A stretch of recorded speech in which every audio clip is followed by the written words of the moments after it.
Juízes, do capítulo 15 ao capítulo 18.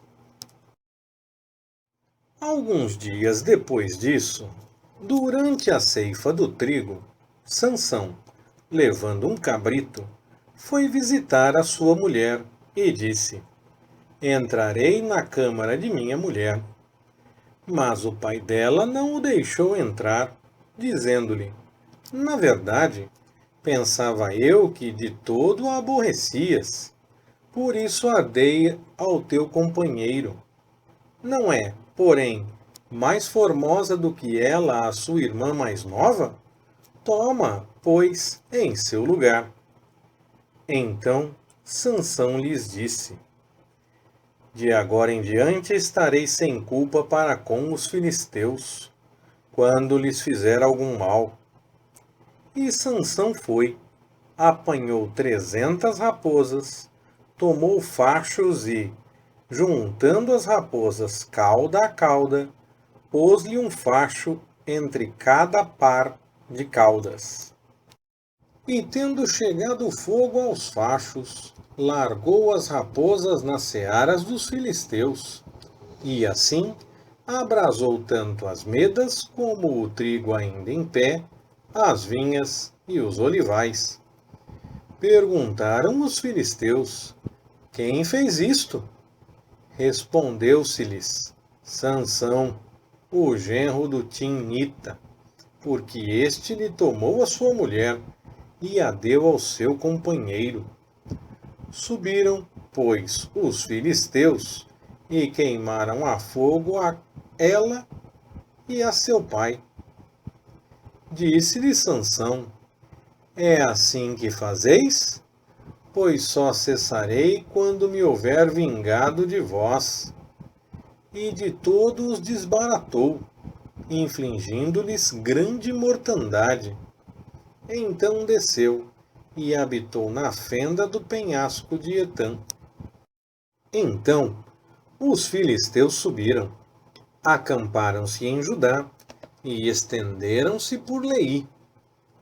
Perguntaram-lhes os homens de Judá: Por que subistes contra nós? E eles responderam: Subimos para amarrar a Sansão, para lhe fazer como ele nos fez. Então 3.000 homens de Judá desceram até a fenda do penhasco de Etã e disseram a Sansão: Não sabias tu que os filisteus dominam sobre nós? Por que, pois, nos fizeste isto? E ele lhes disse: Assim como eles me fizeram a mim, eu lhes fiz a eles. Tornaram-lhe eles: Descemos para amarrar-te, a fim de te entregar nas mãos dos filisteus. Disse-lhes Sansão: Jurai-me que vós mesmos não me acometereis. Eles lhe responderam: Não, não te mataremos, mas apenas te amarraremos e te entregaremos nas mãos deles. E, amarrando-o com 2 cordas novas, tiraram-no do penhasco. Quando ele chegou a Leí, os filisteus lhe saíram ao encontro, jubilando. Então o Espírito do Senhor se apossou dele, e as cordas que lhe ligavam os braços se tornaram como fios de linho que estão queimados do fogo, e as suas amarraduras se desfizeram das suas mãos. E achou uma queixada fresca de jumento e, estendendo a mão, tomou-a e com ela matou 1.000 homens. Disse Sansão: Com a queixada de um jumento, montões e mais montões. Sim, com a queixada de um jumento, matei 1.000 homens. E acabando ele de falar, lançou da sua mão a queixada, e chamou-se aquele lugar Ramate-Leí. Depois, como tivesse grande sede, clamou ao Senhor e disse: Pela mão do teu servo tu deste este grande livramento. E agora morrerei eu de sede e cairei nas mãos desses incircuncisos? Então o Senhor abriu a fonte que está em Leí, e dela saiu água. E Sansão, tendo bebido, recobrou alento e reviveu, pelo que a fonte ficou sendo chamada En-Acore, a qual está em Leí até o dia de hoje. E julgou a Israel nos dias dos filisteus 20 anos. Sansão foi a Gaza e viu ali uma prostituta, e entrou a ela. E foi dito aos gazitas: Sansão entrou aqui. Cercaram-no, pois, e de emboscada à porta da cidade o esperaram toda a noite. Assim ficaram quietos a noite toda, dizendo: quando raiar o dia, matá-lo-emos. Mas Sansão deitou-se até a meia-noite. Então, levantando-se, pegou nas portas da entrada da cidade, com ambos os umbrais, arrancou-as juntamente com a tranca e, pondo-as sobre os ombros, levou-as até o cume do monte que está defronte de Hebrom. Depois disto, se afeiçoou a uma mulher do vale de Soreque, cujo nome era Dalila. Então os chefes dos filisteus subiram a ter com ela e lhe disseram: persuade-o, e vê em que consiste a sua grande força, e como poderemos prevalecer contra ele e amarrá-lo, para assim o afligirmos. E te daremos, cada um de nós, 1.100 moedas de prata. Disse, pois, Dalila a Sansão: declara-me, peço-te, em que consiste a tua grande força, e com que poderias ser amarrado para te poderem afligir. Respondeu-lhe Sansão: se me amarrassem com 7 cordas de nervos, ainda não secados, então me tornaria fraco, e seria como qualquer outro homem. Então os chefes dos filisteus trouxeram a Dalila 7 cordas de nervos, ainda não secados, com as quais ela o amarrou. Ora, tinha ela em casa uns espias sentados na câmara interior. Então ela disse: os filisteus vêm sobre ti, Sansão. E ele quebrou as cordas de nervos, como se quebra o fio da estopa ao lhe chegar ao fogo. Assim não se soube em que consistia a sua força. Disse, pois, Dalila a Sansão: eis que zombaste de mim, e me disseste mentiras. Declara-me agora com que poderia ser amarrado. Respondeu-lhe ele: se me amarrassem fortemente com cordas novas, que nunca tivessem sido usadas, então me tornaria fraco e seria como qualquer outro homem. Então Dalila tomou cordas novas e o amarrou com elas, e disse-lhe: os filisteus vêm sobre ti, Sansão. E os espias estavam sentados na câmara interior. Porém, ele as quebrou de seus braços como a um fio. Disse Dalila a Sansão: até agora zombaste de mim e me disseste mentiras. Declara-me, pois, agora, com que poderia ser amarrado. E ele lhe disse: se teceres as 7 tranças da minha cabeça com os liços da teia, e se as firmares com pino de tear, então me enfraquecerei e serei como qualquer outro homem. Enquanto ele dormia, tomou ela as 7 tranças e as teceu com os liços da teia. Assim, ela as fixou com o torno de tear e disse-lhe: Os filisteus vêm sobre ti, Sansão. Então ele despertou do seu sono e arrancou o torno de tear, juntamente com os liços da teia. Disse-lhe ela: Como podes dizer, eu te amo, não estando comigo o teu coração? Já 3 vezes zombaste de mim, e ainda não me declaraste em que consiste a tua força.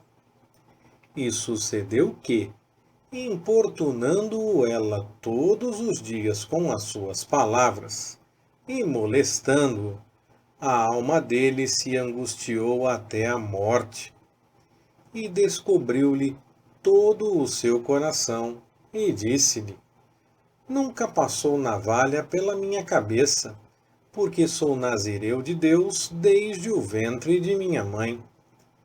Se viesse a ser rapado, ir-se-ia de mim a minha força, e me tornaria fraco, e seria como qualquer outro homem.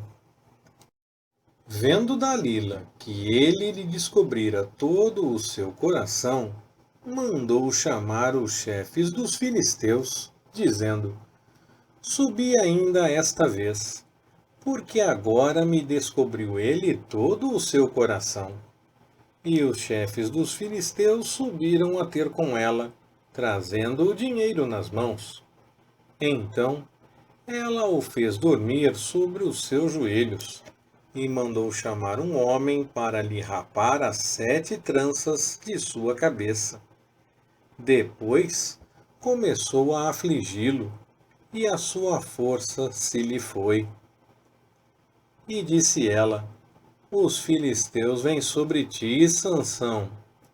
Despertando ele do sono, disse: Sairei, como das outras vezes, e me livrarei. Pois ele não sabia que o Senhor se tinha retirado dele.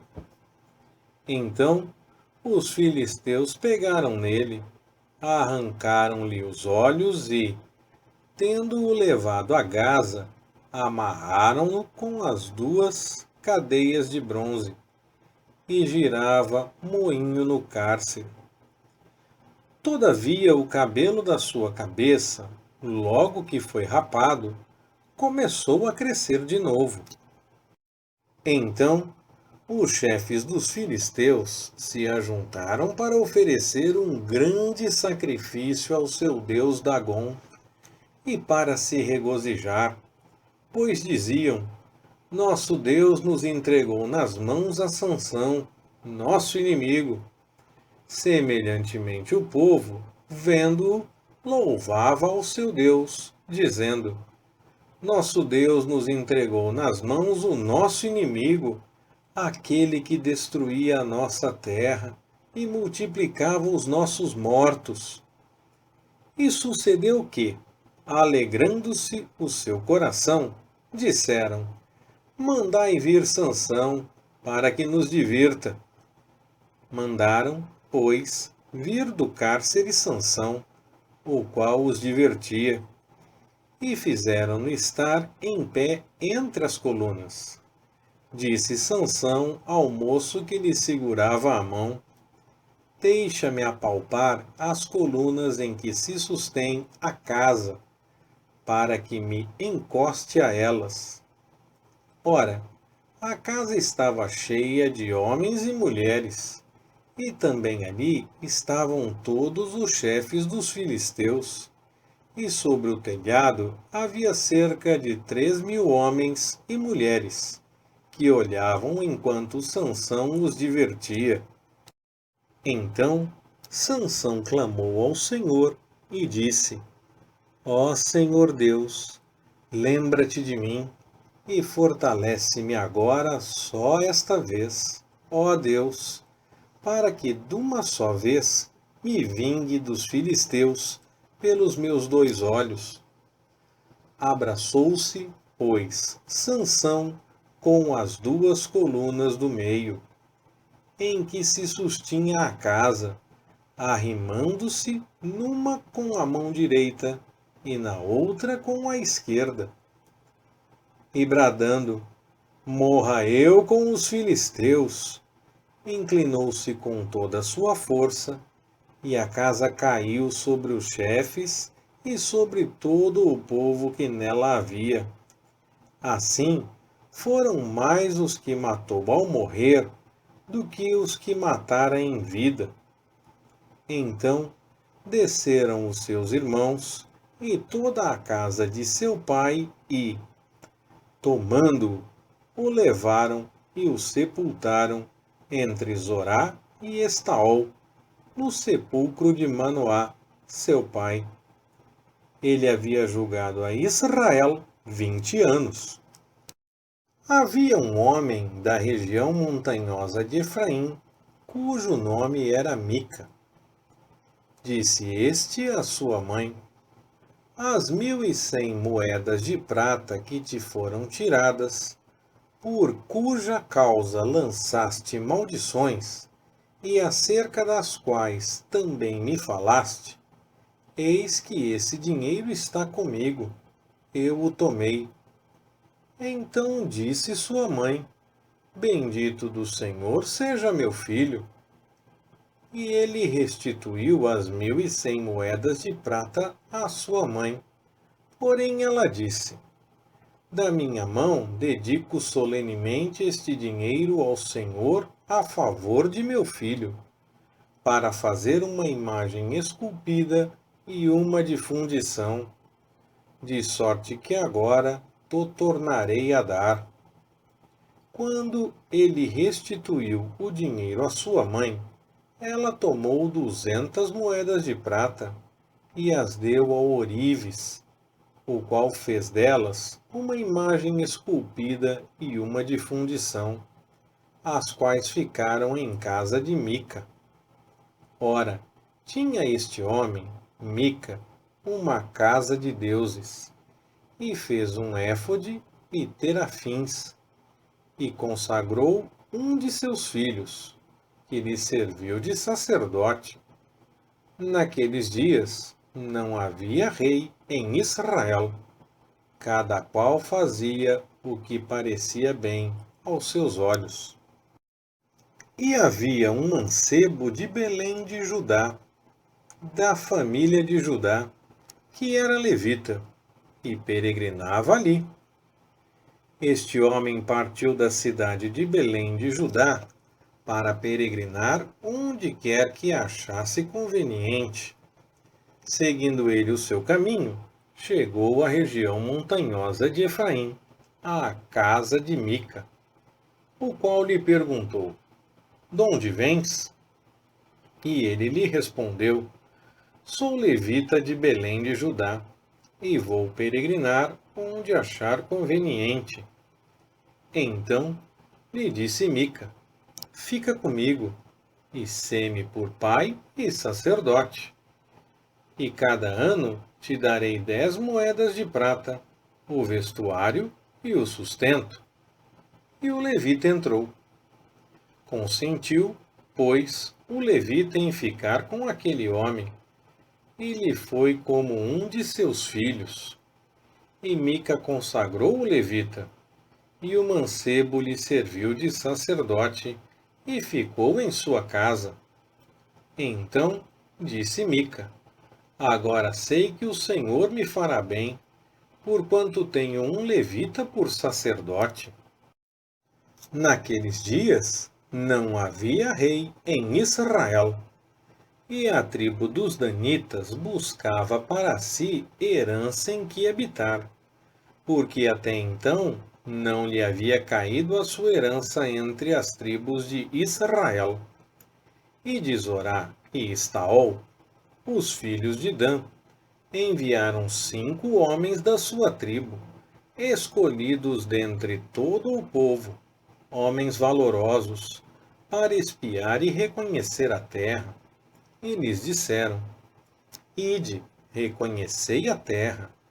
E chegaram eles à região montanhosa de Efraim, à casa de Mica, e passaram ali a noite.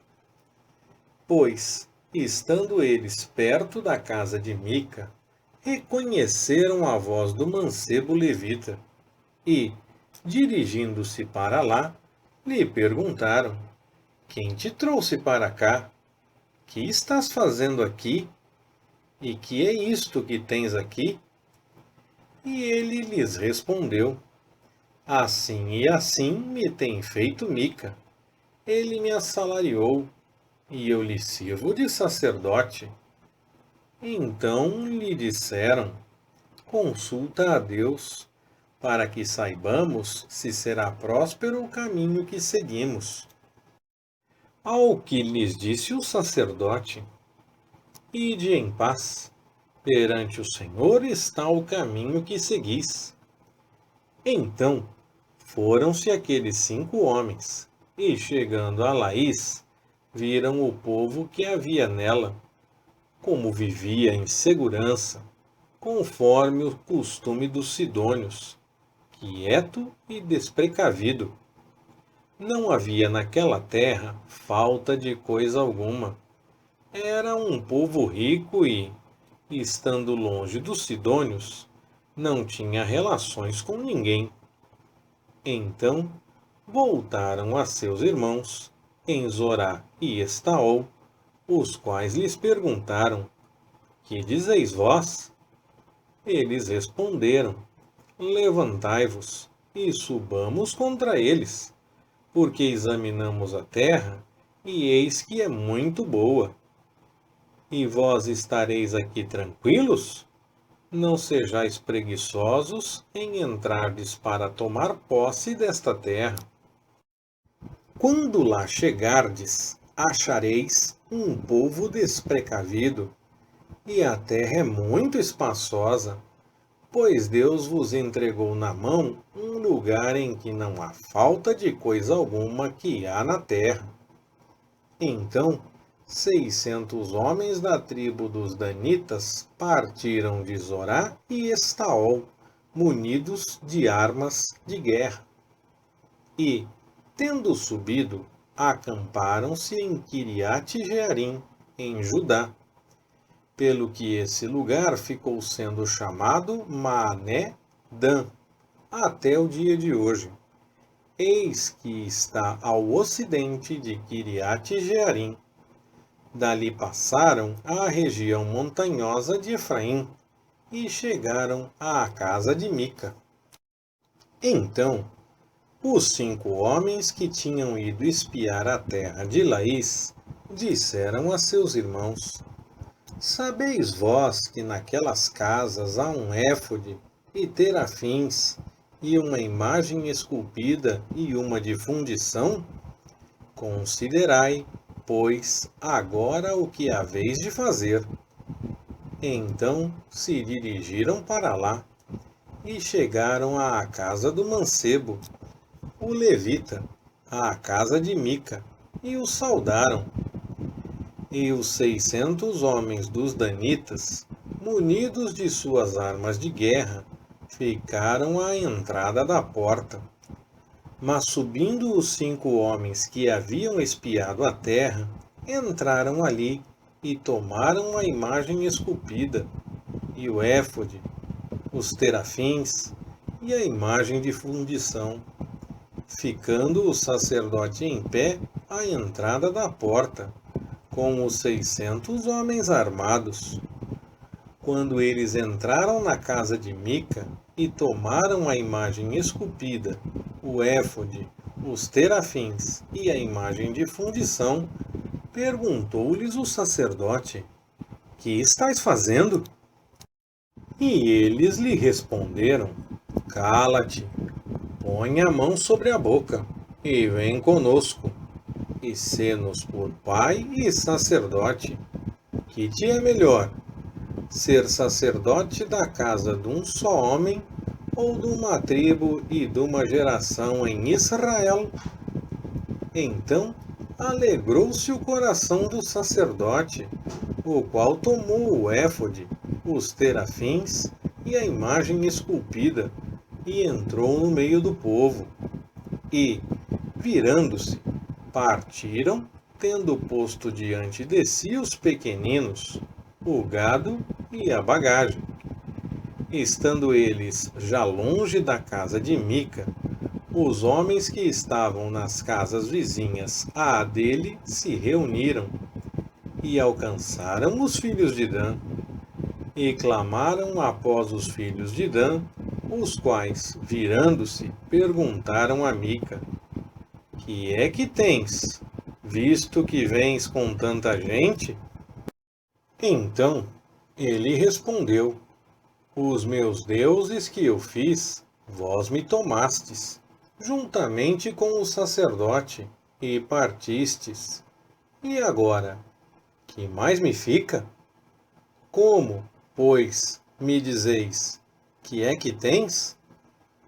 Mas os filhos de Dan lhe disseram: Não faças ouvir a tua voz entre nós, para que porventura homens violentos não se lancem sobre vós, e tu percas a tua vida, e a vida dos da tua casa. Assim seguiram o seu caminho os filhos de Dan, e Mica, vendo que eram mais fortes do que ele, virou-se e voltou para sua casa. Eles, pois, levaram os objetos que Mica havia feito, e o sacerdote que estava com ele, e, chegando a Laís, a um povo quieto e desprecavido, passaram-no ao fio da espada e puseram fogo à cidade. E ninguém houve que os livrasse, porquanto estava longe de Sidom, e não tinha relações com ninguém. A cidade estava no vale que está junto a Bet-Reob. Depois, reedificando-a, habitaram nela, e chamaram-lhe Dan, segundo o nome de Dan, seu pai, que nascera a Israel. Era, porém, dantes o nome desta cidade, Laís. Depois, os filhos de Dan levantaram para si aquela imagem esculpida. E Jonatas, filho de Gerson, o filho de Moisés, ele e os seus filhos foram sacerdotes da tribo dos Danitas, até o dia do cativeiro da terra. Assim, pois, estabeleceram para si a imagem esculpida que Mica fizera, por todo o tempo em que a casa de Deus esteve em Siló. Leitura Pastor Ricardo. Compartilhando na web. www.compartilhandonaweb.com.br Ministério Compartilhando.